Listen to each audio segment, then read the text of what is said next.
bike into an exercise bike. So guys, you're going to need a saw.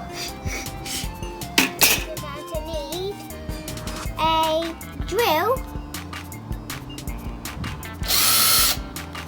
You're going to need a tape measure. You're going to need some screws. And you're going to need some wood.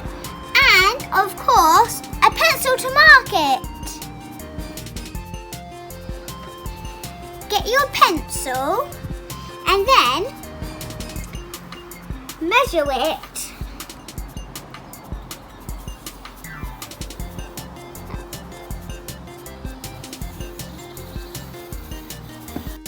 After you've marked it, you need to cut the wood.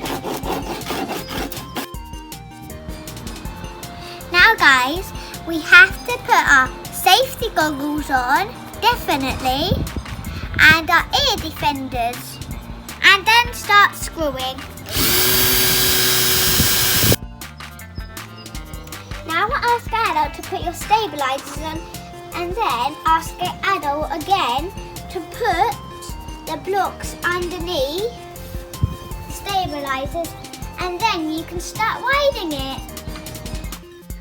Now ask Adult to adjust the brake to make the back wheel